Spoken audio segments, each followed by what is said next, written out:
And with us right now, we've got Luana Ribiera.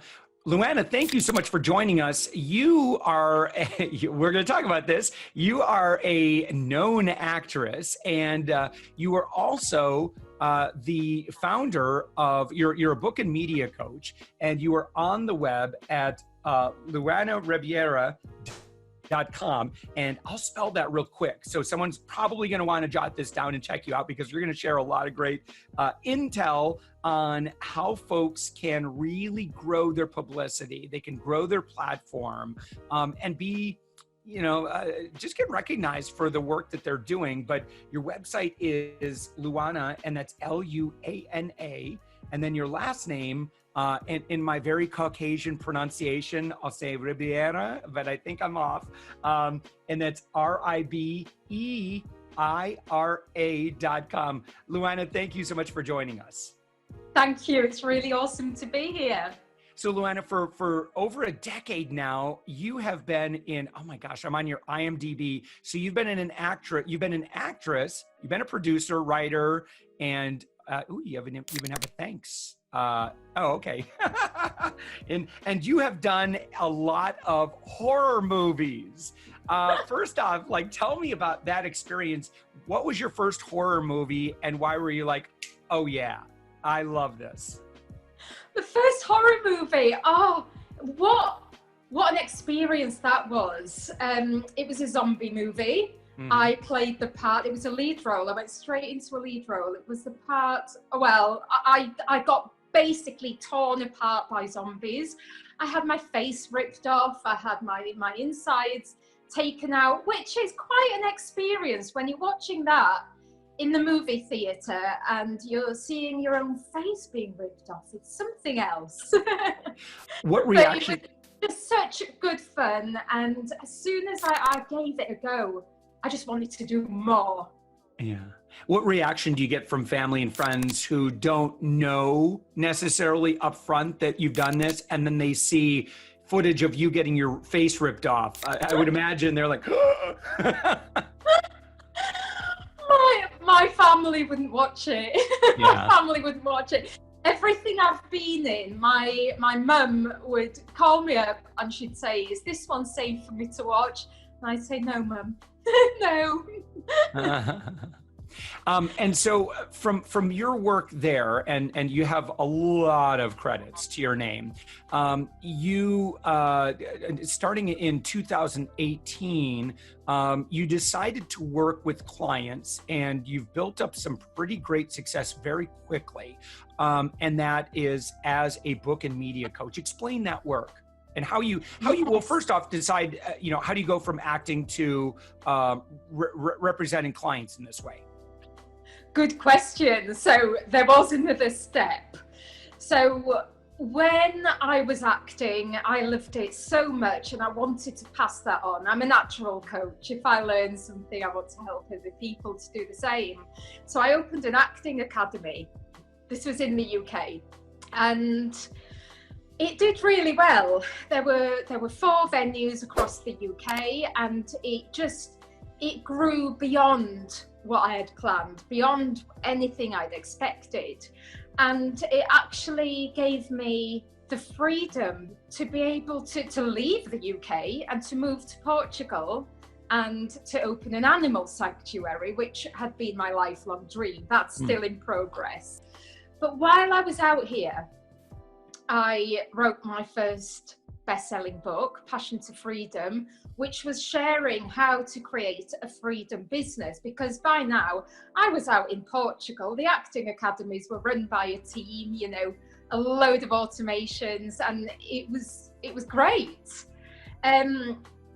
So it was the book really that took me from doing that into being interested in something else. So I was already using the book, leading that into a program, which is a really effective way to make money from a book. If there's anybody, listening to this now who's interested in writing a book, do so to making sure that it's in alignment with your business and that you're going to offer something at the end of it. If you focus on that more than book sales, that's going to be a lot more effective. Gosh. So, Yeah. so that's what I did. And it resulted in a ton of media. Now, I was already used to being in the media because of my acting. So this wasn't anything new. What was different was that I was new in this space. I hadn't done anything like this before. And all of a sudden I was getting a ton of media, you know, for something new.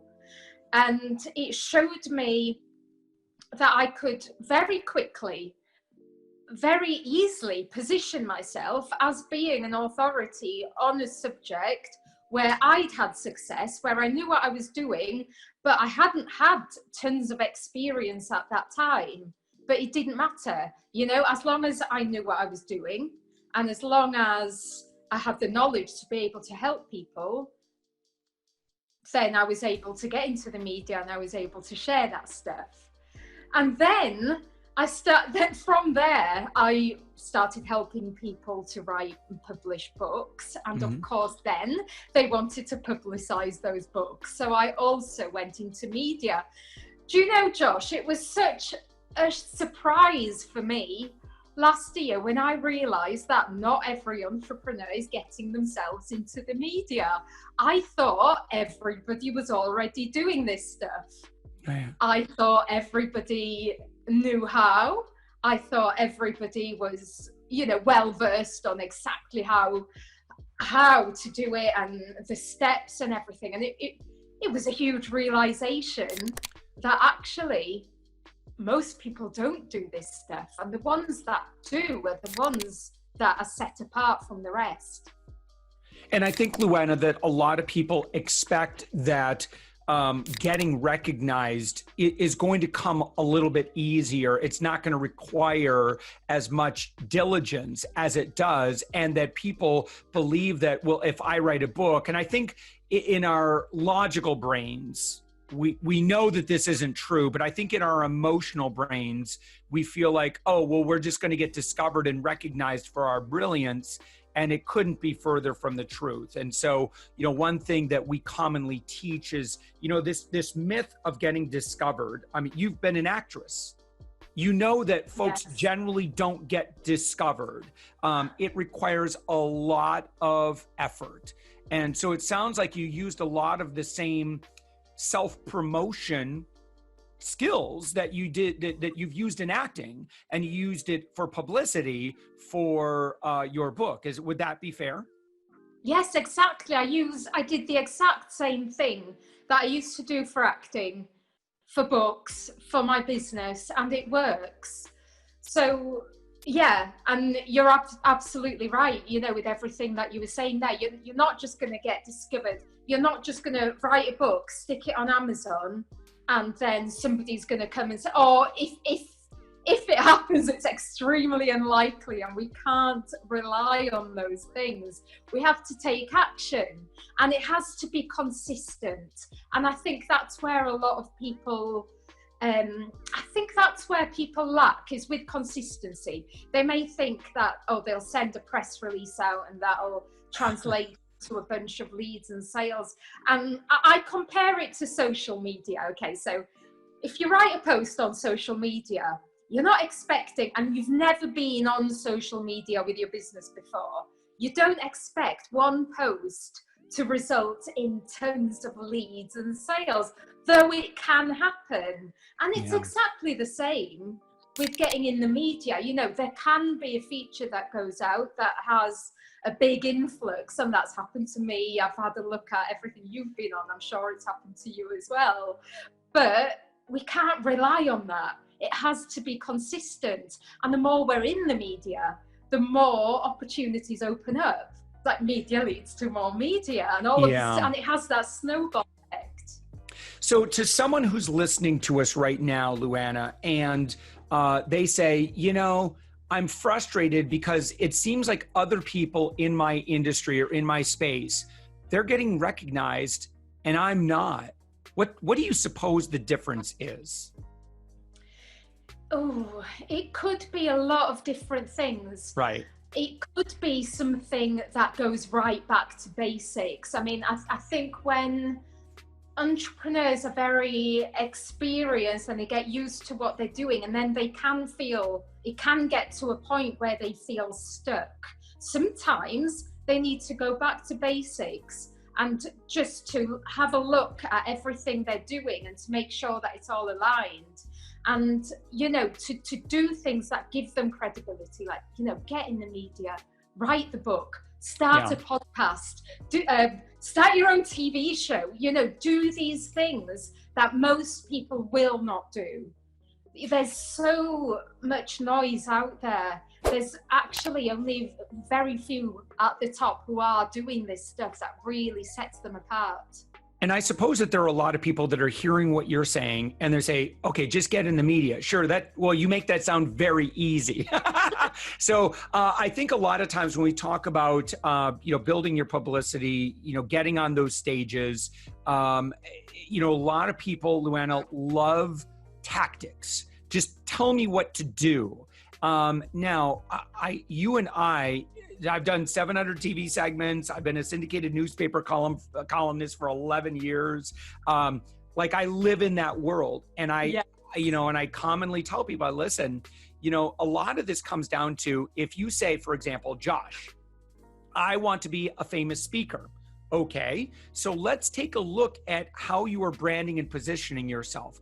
Are you branding and positioning yourself as a successful speaker online? Because a lot of times the media or meeting planners who are hiring speakers, they're going to go based on what you tell them. And if you look like you're amateur hour, I'm sorry, but the reality is it's going to be a lot harder for you to get in the media if you just don't look like you have a media personality. And so my question to you is, what things would you encourage people to do in order to look like a media-friendly expert?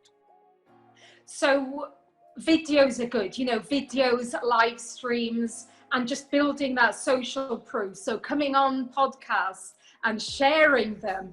And they also need a really strong social media presence to be talking about this stuff, to be showing that they are the experts on their topic. And if they don't feel that they've got enough knowledge, then they need to work on that. And they need to be able to deliver something that's unique as well. So not just the same old things that everybody's talking about, but something different, something that's going to cut through the noise and grab people's attention.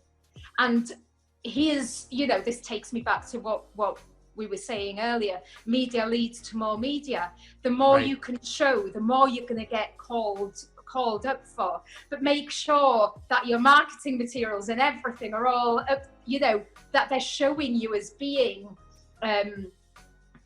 top quality, because that's what people want. That's what they want.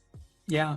And so I would imagine, Luana, that you get people that approach you and they say, well, I want to be on the BBC. And you probably look at them and like, well, okay. I mean, we can get there, right? So what do you tell that person who's, coming to you and they're like, well, I truly, it's like a brand new actor or actress who approaches you and says, well, I want to be, in this major Hollywood production, and I want to have the starring role. Kind of like that, right? Yeah, it's quite the same. I do get a lot of people, when I say, look, what would you love to be on? And they say Oprah, and I say, great. Okay, we've got work to do before we even think about Oprah. So the main thing is to have the foundations for the business sorted, to make sure that you're showing up powerfully and strong online.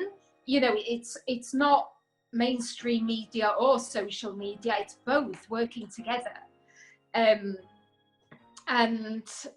So it's building up to that level. And I think people think sometimes that all they need to do is to be pitched to that place. And because let's be really honest, there are so many amazingly talented people there. There are people who have done incredible things and who have got amazing ideas, but that's not enough.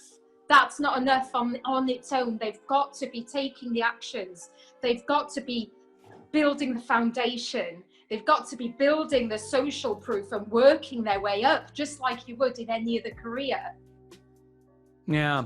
Now, when people work with you, Luana, like, how do you engage with them? What specifically, what are the things that you do with them?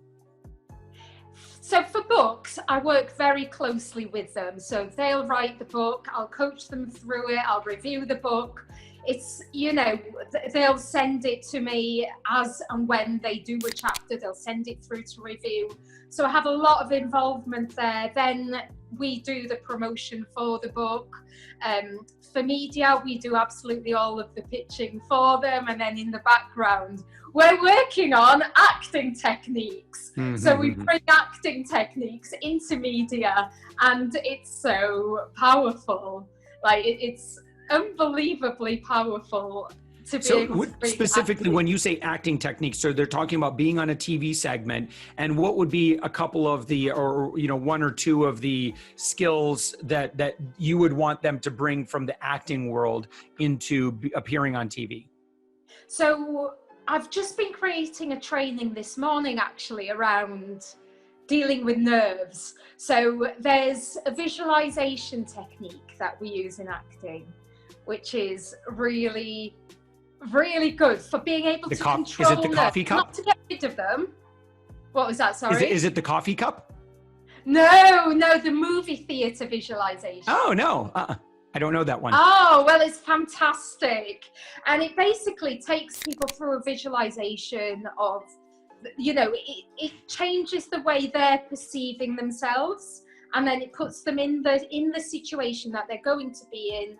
And then they turn to visualize that it's all gone incredibly well. So it works against the monkey brain saying, hey, you're going to screw this up, and everything else that they're trying to give us. So it's just a really nice way of, one, being able to control those nerves and use them for energy instead of letting them control us.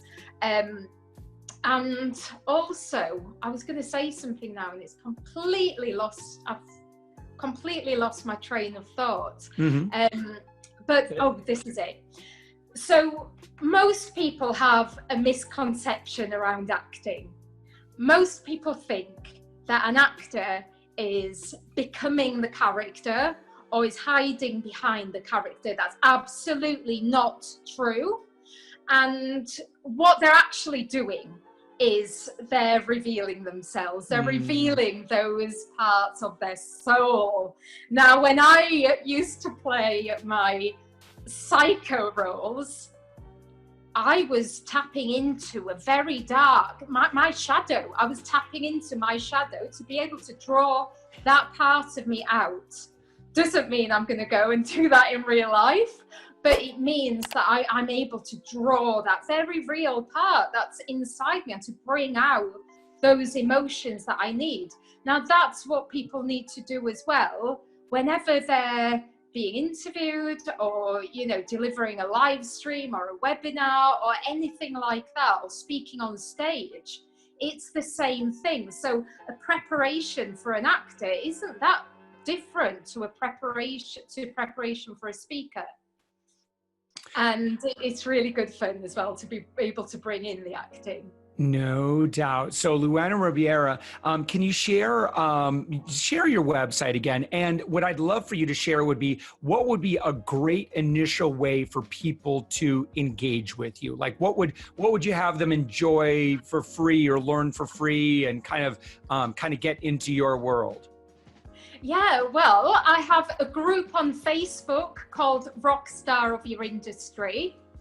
And in there, I deliver lots of free trainings. So, you know, whether you want to write a book or get into the media, if you want to do that yourself, if you want to get into the media yourself, then I share how to do that in there.